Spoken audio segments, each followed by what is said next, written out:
Thank you, Mr. President. I want to thank you. I want to thank all the folks on the floor from the parliamentarian's office, the floor clerks, for spending the night on this important effort. I want to thank you and your colleagues for occupying the chair, something I had the privilege of doing for the last 2 years. I want to thank my colleagues, particularly Senator Murphy, who's working the night shift along with Senator Schatz. And I share the concerns that I've heard Senator Murphy express about the peril of our democracy and the peril of the people that all of us represent. You know, my view here is that January 6th is not over. I was here that day, as I know you were, Mr. President, and Senator Murphy was. And I remember taking a walk in the morning from the Capitol right here down past the ellipse, where the President later that day spoke, to the Washington Monument, and then down to Lincoln Memorial. And I didn't have a sense of dread or anticipation of what ultimately happened that day. There were lots of people here who were supporters of President Trump. But, you know, I was looking at them as American citizens. I was nervous a little bit about the signs that were so aggressive. Hang Mike Pence, seeing a gallows that was put up outside the Capitol, seeing the signs about killing Nancy Pelosi. And but I had an assumption that I think all of us had, is that it would be peaceful and orderly, and I never ever anticipated that there would be a direct attack by a mob on the Capitol. And I don't think any of us were. On the other hand, my walk had ended before then President Trump in his last days of office, he had 14 more days, had his rally at the Ellipse and encouraged people. He had invited them to come here and go wild. He said that he won the election. He had feverish activity in a number of states to try to assert that it was false electors. He filed, 60 or 70 lawsuits, and they were all set aside, I think, except one on a minor technicality. The courts defended the outcome of the election. There was never any evidence that there was significant fraud that in any way affected the outcome of the election.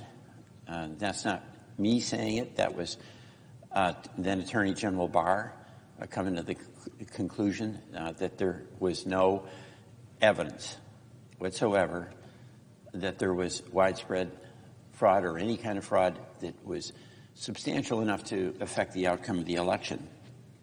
So you had 67, 8, maybe 70 courts that rejected all the arguments that the Trump team made. You had his own Attorney General reject it. But despite that, you had intense efforts on the part of President Trump to convince people that he won when he lost. And it got so extreme that he got on the phone with the Secretary of State of Georgia and asked him to find him 11,000 plus votes to reverse the outcome of the election. He actually asked the Secretary of State to completely violate his oath of office and, quote, find me the votes. You just don't do that when your job, more than anything else as the President of the United States, is to respect the process of the citizens voting for who the next president will be. And that didn't stop after January 6th. When he got feverish calls from highly respected leaders here in the Capitol, Mr. President, you got to do something. That was after the invasion of the Senate, when Vice President Pence was actually in quite a bit of danger. In the stories are told that when the president was told that at the White House, he said, why do I care? And that attitude persisted. It just went on and on and on. And while the president was in the White House, watching TV, watching things unfold, and there was incredible violence here. Many of us were in the building, and I'll tell that story. I was in the house, and I was in the gallery. And the reason I was in the gallery as opposed to on the floor is that, of course, that was COVID, so there was social distancing. So we were doing our business both in the floor and in the gallery. The gallery is probably the worst place to be in some ways because you couldn't get in and out with any kind of ease. And what I so vividly remember was a couple of things. One, we had the speaker in the chair, and we had no idea what was going on outside. You know, it was on TV apparently, but we weren't watching it. We were watching the floor activities. And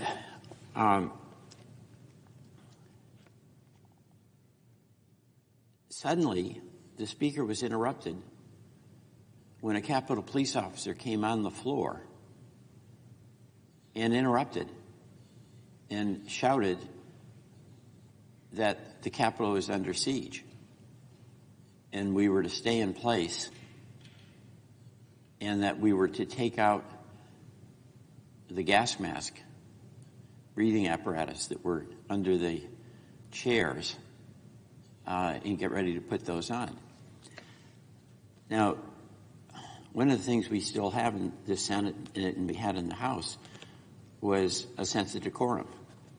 And there might be, in a fierce debate, some talking over one another on occasion. But the chair was always the person who was in charge. And suddenly, we had a police officer literally interrupting the proceedings of the House of Representatives.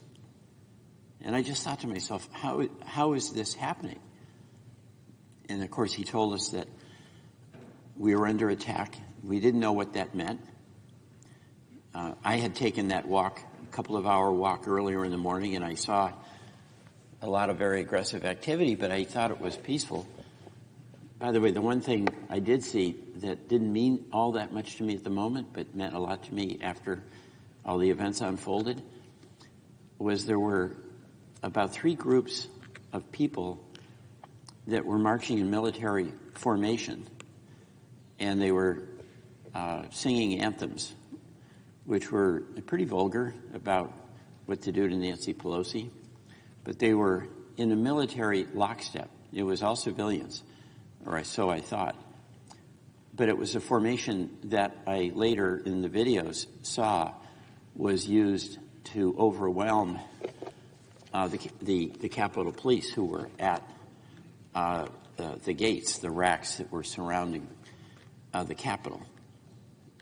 All very, very premeditated and practiced. It was a military kind of formation. So when we were in the going back to the gallery, we were all mystified what to do. We were apprehensive, obviously. And right after that officer spoke, I saw a couple of other Capitol Police come to the leaders, Speaker Pelosi, Majority Leader Hoyer. I was watching that side of the room, and I think and Leader McCarthy as well, were just whisked out. They were just taken out. And then it was just silence. Because the mob that ultimately attacked the House side had to get from this side of the Capitol to the Senate side over there. And we watched and waited. And one of the things, and then we tried to go back in session. And Congressman McGovern took the chair and tried to proceed.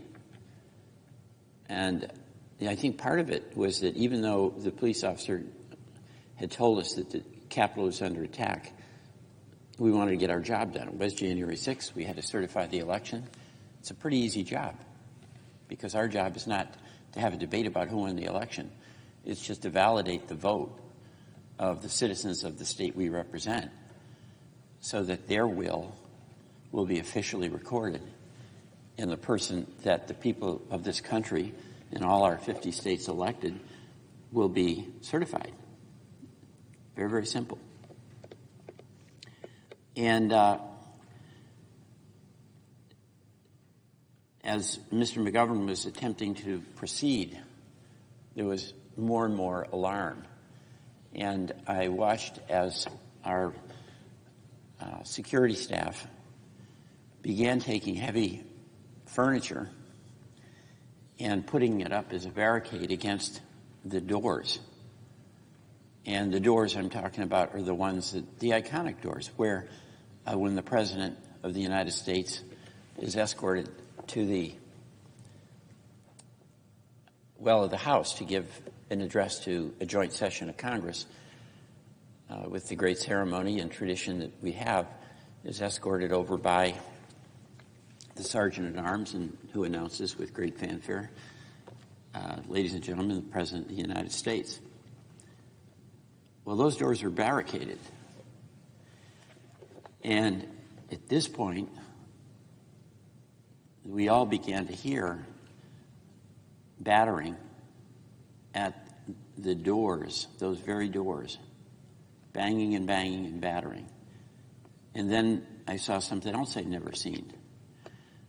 I saw our security staff with guns out. I'd never seen that. And the banging on the door and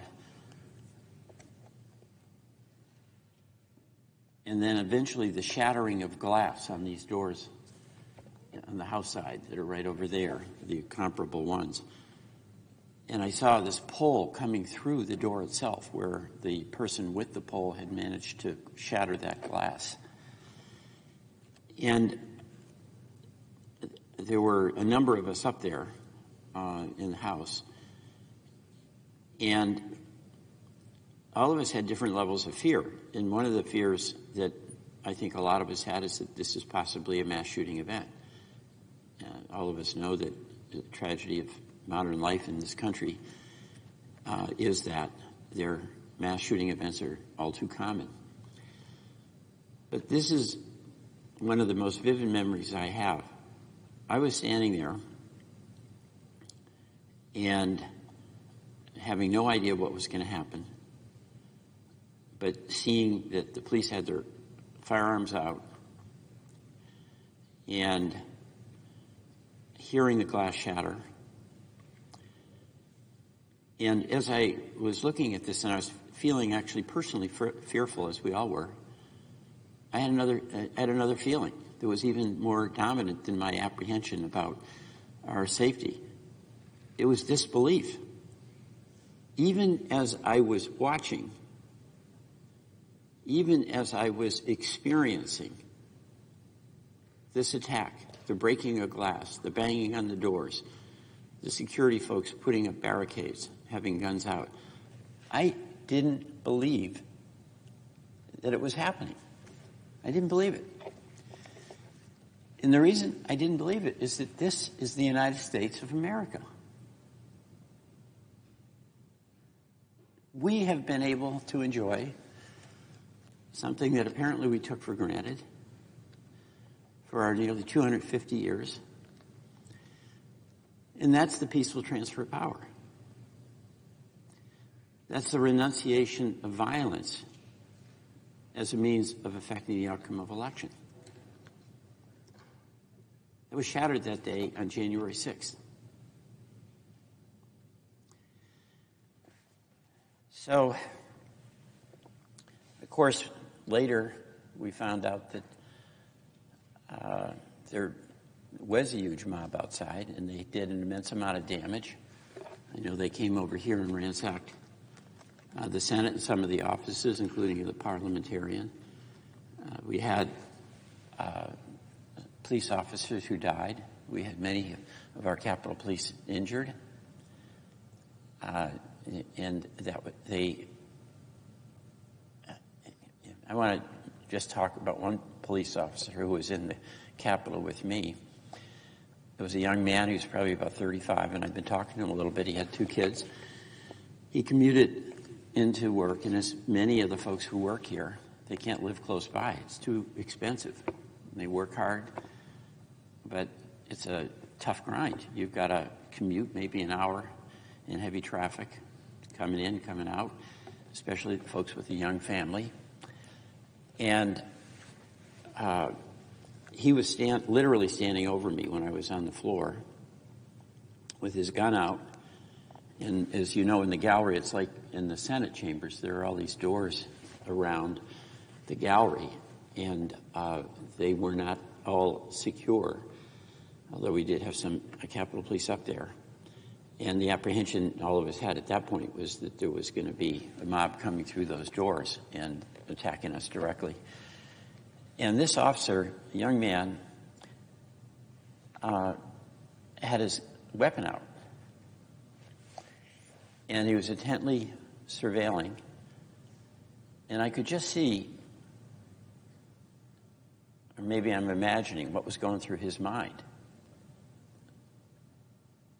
The last thing in the world he wanted to do, the last thing, was to have to use that weapon on a fellow citizen who was in the Capitol. And I'm sure for all kinds of reasons. I mean, just think of the responsibility one has. If their job is to protect members of Congress and the staff, and in the doing of that job, you actually have to make a decision to use your sidearm. And how traumatic that would be for the officer if he, in fact, had to do it. This person who has a family, who's working hard, whose partner is expecting him home in a matter of hours. Maybe he's going to pick up the milk or pick up his kid at school on the way home. I mean, all the activities of everyday life. That's what is important to all of us. But what I could see is that as horrible as it would be for him to have to take that action, if that's what was required, and in my case, I was the one he was really protecting. He did not want to do it, but I could just see he was determined to do whatever was required to protect us. You know, that's the point where I really got disgusted with the people who were attacking. Because I was wondering, how is it, you know, I get it, you think your guy won, and you're over the top here. You're actually showing up at the Capitol, and you know, some were violent, a lot were really violent, others were less so, but they obviously were part of a mob scene here. But what disturbed me was the lack of capacity on the part of the folks attacking the Capitol to experience or empathize or see the impact that their actions were having on everyday Americans, not us in Congress. They don't like us. They don't think we represent them. I get that.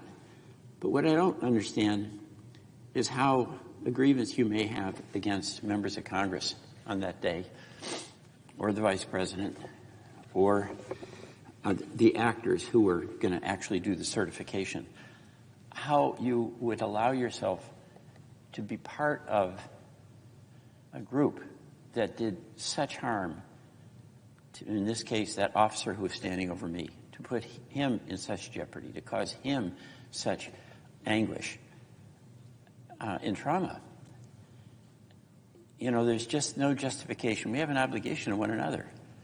As passionate as we may be about a political concern that we have, does it justify just treating with enormous disrespect, with physical violence, people who just aren't involved in it? They're just collateral damage. And then to think that while this was going on, President Trump was watching TV, and he was getting frantic calls from people like Kevin McCarthy, the leader, and others. Stop this. It's out of hand. You got to call him off. And he wouldn't do it. He wouldn't do it. So that was a dark day. And it's not over. January 6th was the first time in our history where there was a mob attack like that on the Capitol by a group inspired by the President of the United States, where the purpose was to stop the Israeli clerical administrative process of certifying, not electing, but certifying the victor of the election for President of the United States. And what the president's team had done is cooked up a bunch of theories, all of which were dismissed by the court, to make it a case that the electors should be rejected and substitute electors provided to get an outcome that the person who lost the election wanted in order to claim that he won the election. But the fact that the President of the United States, who is the custodian really and the one most representative of the whole people of the United States, and the need and importance of us having traditional commitment to the peaceful transfer of power, was rejecting that and encouraging people to act against that tradition. And he did an effective job in persuading a lot of people who supported him. And in fact, many of the folks who came on January 6th later testified that they thought the president wanted him here, and they believed the president when he said the election was stolen. There's an immense amount of power in that office and in the person of Donald Trump. So a lot of people who came here thought they were doing patriotic work. And then, of course, the Senate and the House reconvened, and we did certify the election. But the dispute continued. And many in this House and many in the Senate voted against certification. In my view, without any justification whatsoever. But there was enormous turmoil among the people of our country, because a lot of folks did believe, inspired by President Trump's assertions, that the election was, quote, rigged. And then, of course, after the certification and even the swearing in of President Biden, the continuing assertion by President Trump was that the election was stolen. He never stopped that narrative. And I'm not enough of a historian to know if what happened on January 20th with respect to the inauguration was unique. But President Trump did not show up. He did not sit on the dais.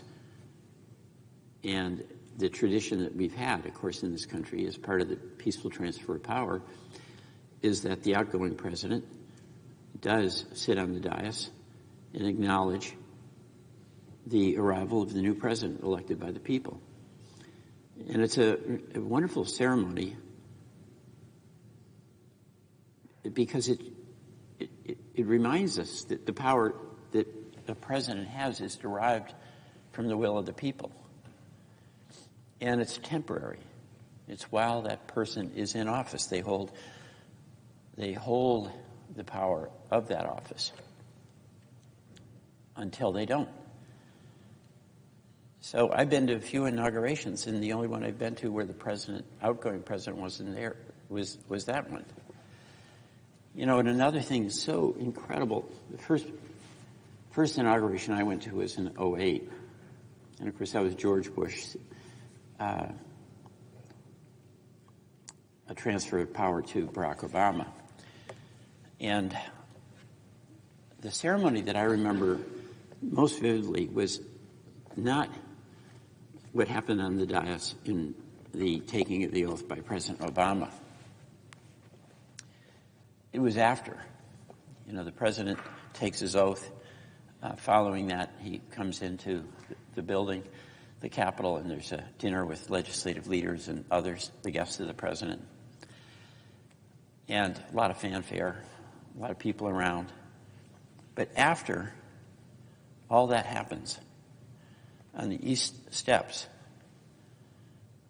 the president and first lady, the vice president, and the second lady at that time walk down the steps just themselves.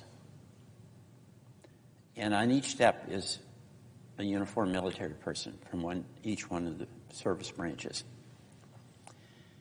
And there's not people out there. There's some press far away so they can record this. But my wife, Margaret, and I were out there watching, and I got a pretty good view because I was a member of Congress then. And they have the ceremony where the branches of the military, each of them, wears a uniform that goes back to when that branch of the service was originated. And they have a solemn parade past the president, the newly elected president. He's been president for an hour or 2 hours. And it's a beautiful thing to see military march when they do it in formation. And each branch comes by, and as they get right across from the president, who may be 100 feet away, they all turn and salute. And I just thought, this is a miracle that we have a country where at 11:59 a.m., all of those people who just marched by, their allegiance was to the then president, President Bush. In 12:01, their allegiance is to the newly elected president, at that time, President Obama. And what is so moving to me is the power of this democracy that we have, where these magnificent, wonderful people who serve in the military, who make this choice to serve, respect the constitutional order that ultimately the power belongs to the people. The person they elect is the commander-in-chief, and their allegiance is not just to that person, that newly elected president. It's to the constitutional right that the people are in charge, not a military. We take it for granted here because it's been there since George Washington. But that's not the way it works in so many parts of the world. If there's turmoil that's political, in many parts of the world, the military steps in and they take over. But this incredibly durable strength of our democracy, where it's civilian control of the military, is a testament. And I witnessed that then, and I witnessed it again in the inauguration of President Trump, although that parade, because of the weather, had to be downstairs in the Capitol Visitor Center. But what made that happen? What made that happen is not just that the military has that respect for the Constitution, they certainly do, but because all of our leaders, all of our elected presidents understood that there was a tradition we had here that was absolutely vital to maintain and preserve, and that's the peaceful transfer of power. That's to accept the outcome of an election. And we've had close elections. That one wasn't a particularly close election. Just think of Bush v. Gore. It whole came down to a few votes, hanging chads in Florida, and ultimately a Supreme Court decision. A lot of us disagree with that decision, but Vice President Gore then accepted the outcome of the election, including the role that the court played in that. So we've had, and there's enormous heartache for the losing side. But what all of us have experienced is the pain of defeat. Maybe not all of us, but most of us. And if you haven't experienced it yet, is waiting for you. And sometimes it can be an ambition that's thwarted. Sometimes it can be your health that's compromised. But if we're fortunate, then we understand you get set back, you lose, you pick yourself up, dust yourself off, and you get back in and fight again. In my political life, I've lost 2 elections. And it is, it is a big deal when you put yourself out, whether it's running for office or trying to get a job, when you get set back. But it's universal. It's there. But in politics, it's not so much about you losing an election. What's really critical is that we don't lose our democracy. And each of us has an obligation, when we win or when we lose, to move on. And if we lost, we get a chance to fight another day. And that's what we all knew. You lose an election, Democrats lose, Republicans lose, you come back, run again, your party runs again, and you got a shot to get the support of the American people. January 6th shattered that. And the lingering effects of January 6th are still here. Because as we know, President Trump never acknowledged that he lost that election and Joe Biden won. And a big part of his comeback was a continuation of, quote, the big steal.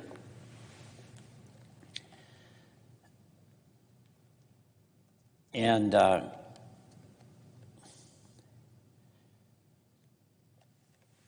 it's really a danger to our democracy that now, emboldened by his win, and he won, okay? He won the popular vote this time. He won the electoral vote. His boast that it was a landslide is totally false. It was about 1.5 points margin of victory. We're a divided country. A Lincoln-esque kind of president would acknowledge the obvious.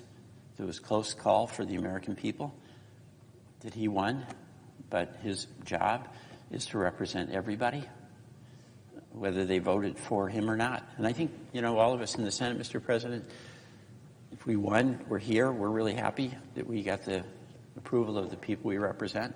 But I think all of us know that whether people voted for us or not, I have an obligation to everybody in Vermont, as you do to everybody in Wyoming. They have a right to be heard. And what we're getting, I think, is a version of leadership at this point that rejects that. So where we are now, and it's very regrettable, is we've got an administration that is talking about going after people that they perceive as political adversaries. And that'll have real effects. We had hearings about among judiciary, Mr. President, and on the Finance Committee. And in the Judiciary Committee, we heard from Pam Bondi, the nominee and now Attorney General, and Kash Patel, who we have not voted on yet, but the FBI director. And in the case of Pam Bondi, I was very impressed with her. She's a quite accomplished person, Attorney General in the county that she grew up in Florida, and then she had the gumption to run a statewide race in the third biggest state of our country, and she won that to be Attorney General. By all accounts, did a really good job. But one of the questions that she was asked, Mr. Patel was asked, and others have been asked, is the simple question: who won the election in 2020? And President Trump cannot tolerate anyone acknowledging that Biden won. So the standard answer now that they go through in their preparation for the hearings is that President Biden was the president, or he was certified. But they can't say, because it would infuriate President Trump, that he lost or that the other guy won. Now, why is that so worrisome to me? Because it's a continuation of the denial of the decision the American people made.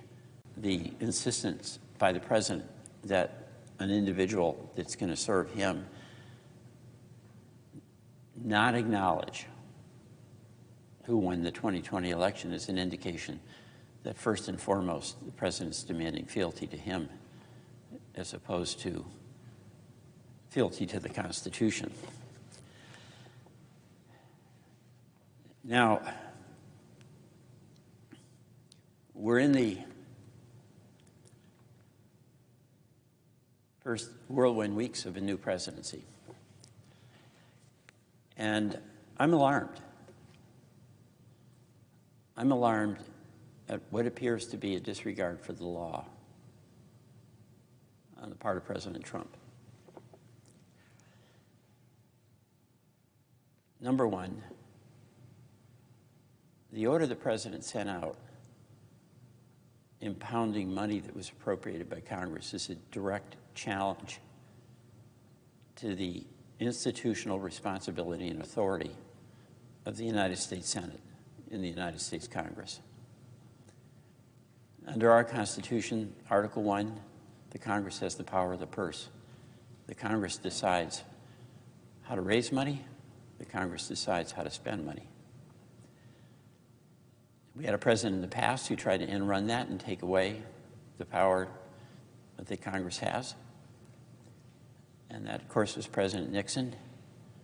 And the court found what he did illegal. And Congress passed the Impoundment Act to prohibit the president from doing that, although allowing a president to come before Congress to seek a revision in an appropriation that we made. That's the way to do it. This Impoundment Act cut across all levels of government and completely rejected the authority of Congress. Now, some people may not care about that. Let the president decide. So why is it really important?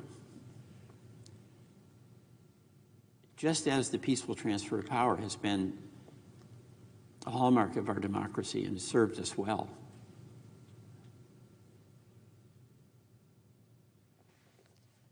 the system of checks and balances of three branches of government, co-equal, where ambition is challenged by ambition, in the words of one of our great legal philosophers. And what that meant was you have an ambitious executive, that's fine, but you have an ambitious Congress where it knows its role is to protect the interests of the people that we represent and assert our authority and stand up for the rights of the people we represent if there's an overreach of executive authority. So we've got the three branches, and there's a tug of war oftentimes.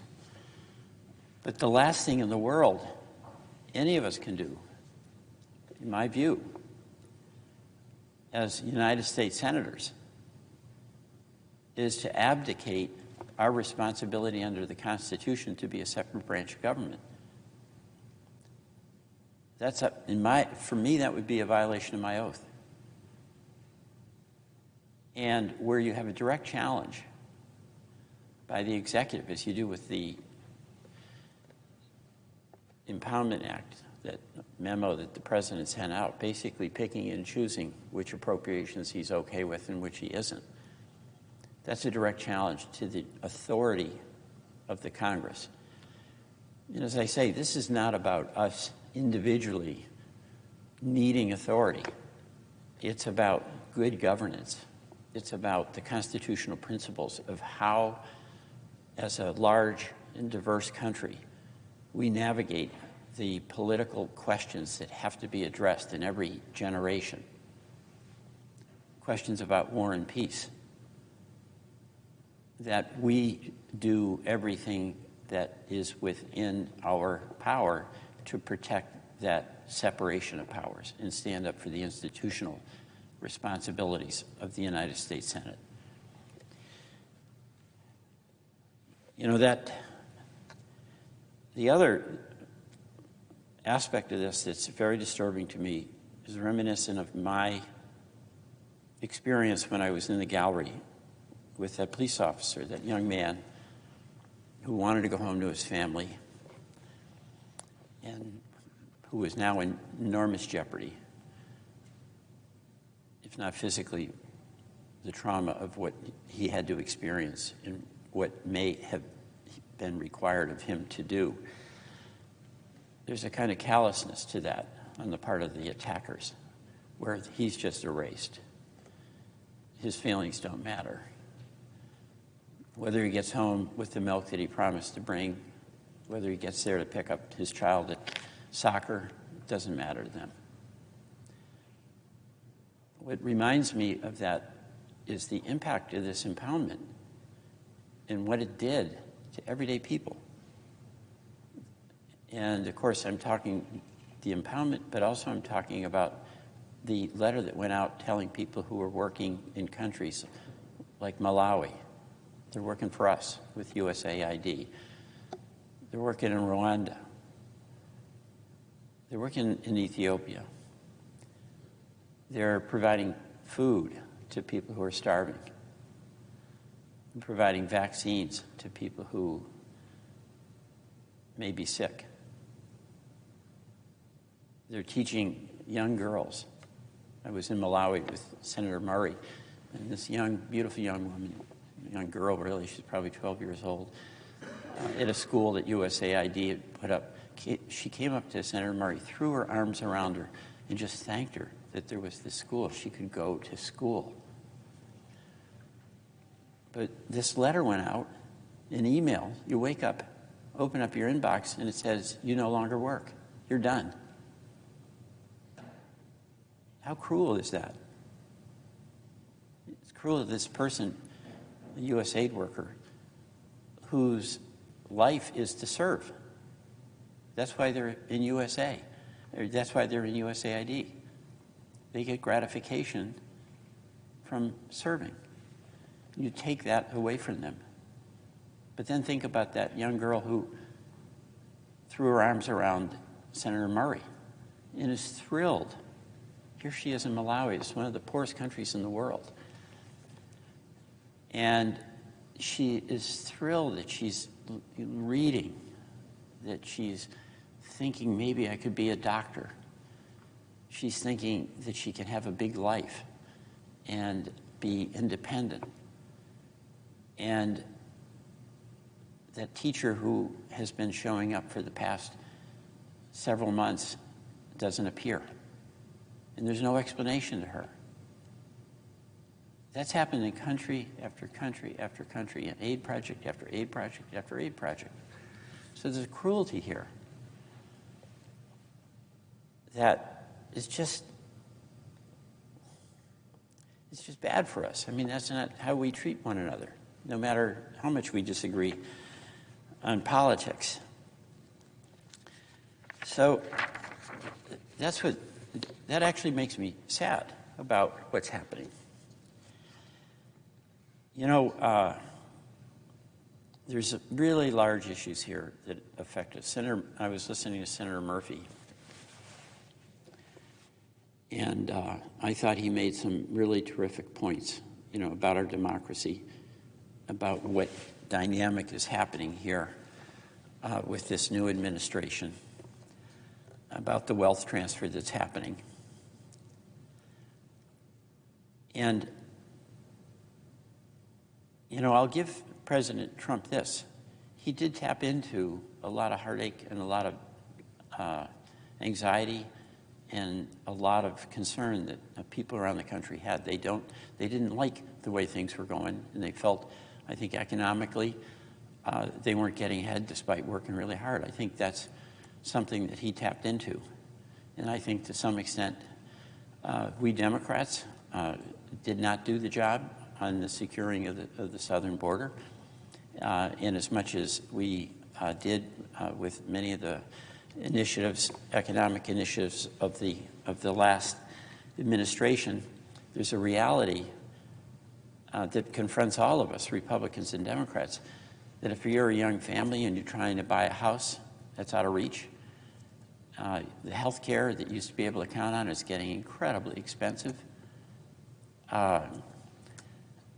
The cost of child care for young families, it's like going to college. I mean, these things are really tough on people. And we've got to address them. But those challenges that I just mentioned, they're in all America. It's not like that's just red America or blue America. You talk to a family in Vermont. You talk to a family probably in Wyoming or Idaho or Ohio. The challenges they face are very similar. And what that suggests to me, Mr. President, is that the problems that we face, that the people we represent face, those are real. And in a campaign, we can argue about who has the better prescription to address them. And you won that campaign last time. You did. And by the way, I can say Donald Trump won the election. I don't like to say it, but I can say it, and I should say it because he did. But now is a time where the focus we have together should be to try to solve those problems that make life better for everyday people in your state and in mine. But, you know, if you listen to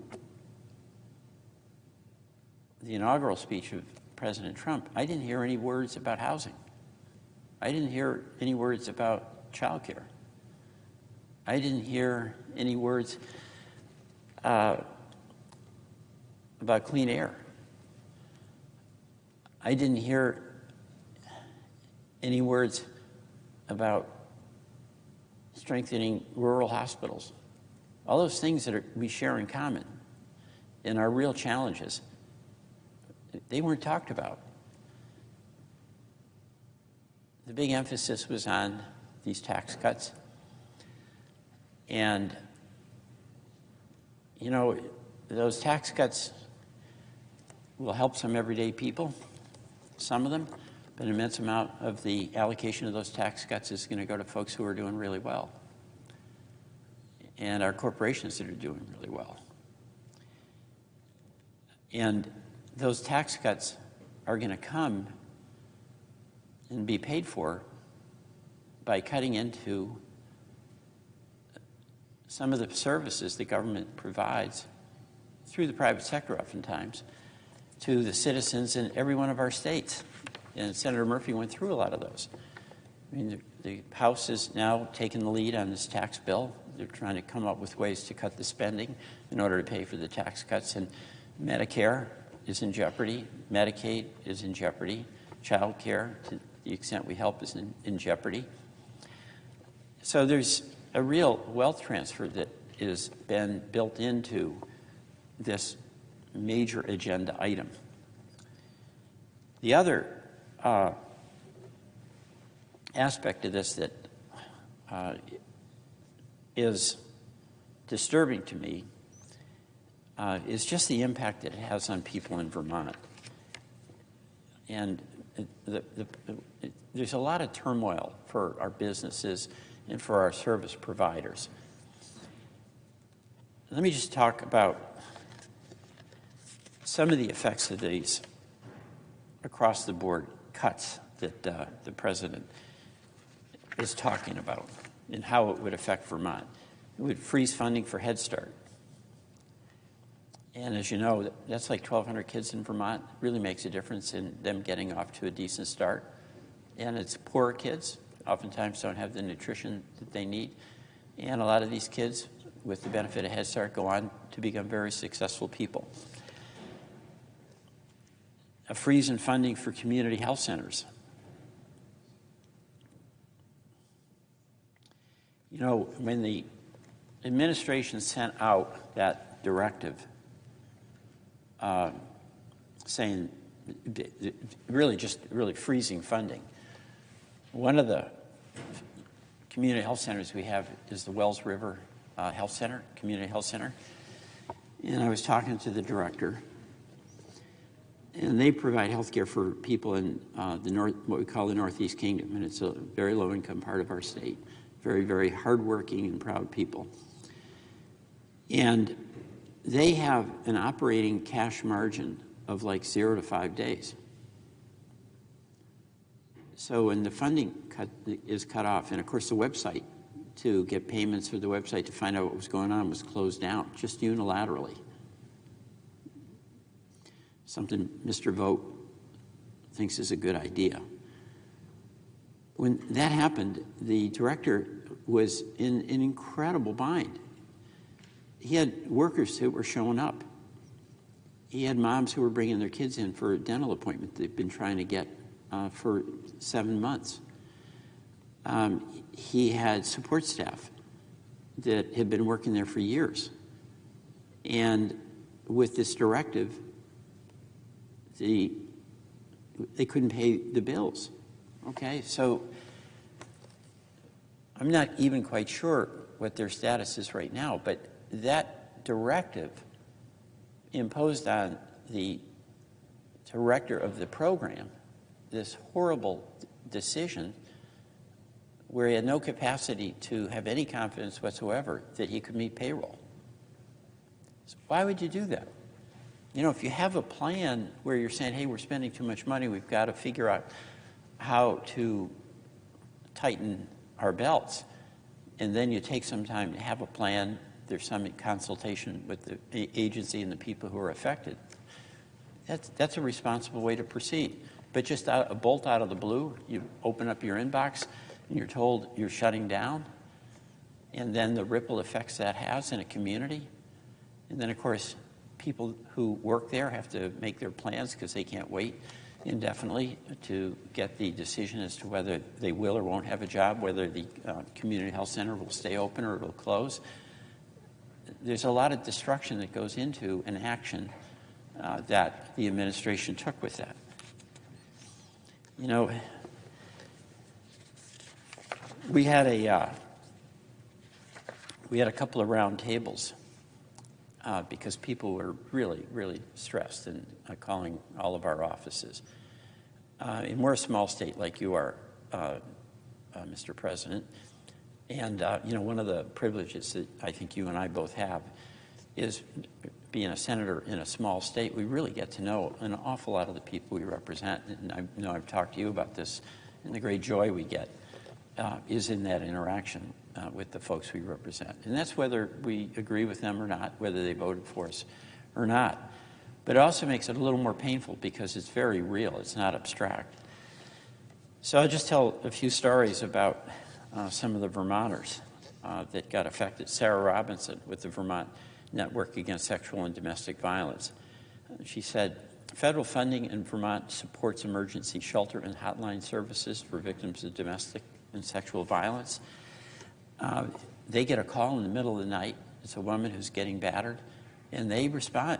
They have a network of volunteers that go out and they'll they'll bring that woman to safety, and they'll have a safe house for her. That's a pretty amazing service, and suddenly that's cut off. Andy Barter from the Little Rivers Healthcare Center. That's the one I was talking about earlier up in Wells River. He said, this has been a week like none other that threatened the continuation of our health center and operations that has dearly affected the feeling of safety for our staff and patients. You know, you get these local institutions, they're so important to everyday people. You count on being able to bring your daughter, your son, to the doctor and somebody you know.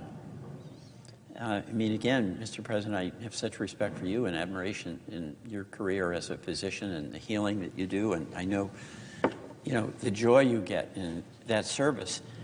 But suddenly, we've got doctors who have that same ethic that you have in Vermont, and suddenly the people that depended on them can't go there.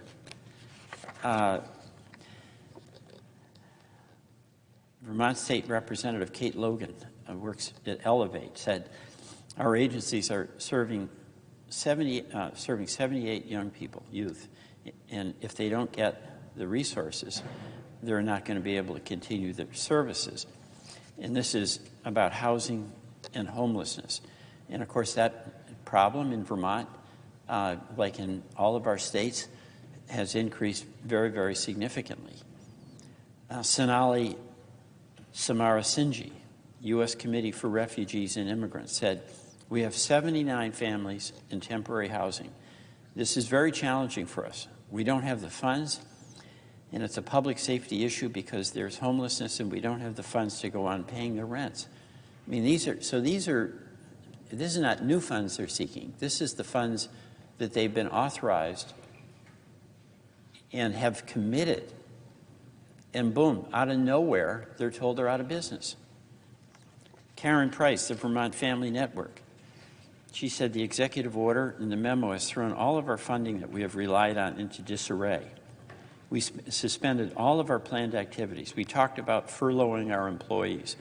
Cash flow for a nonprofit like the Family Network is tight. We can't sustain a prolonged non-receipt of funding.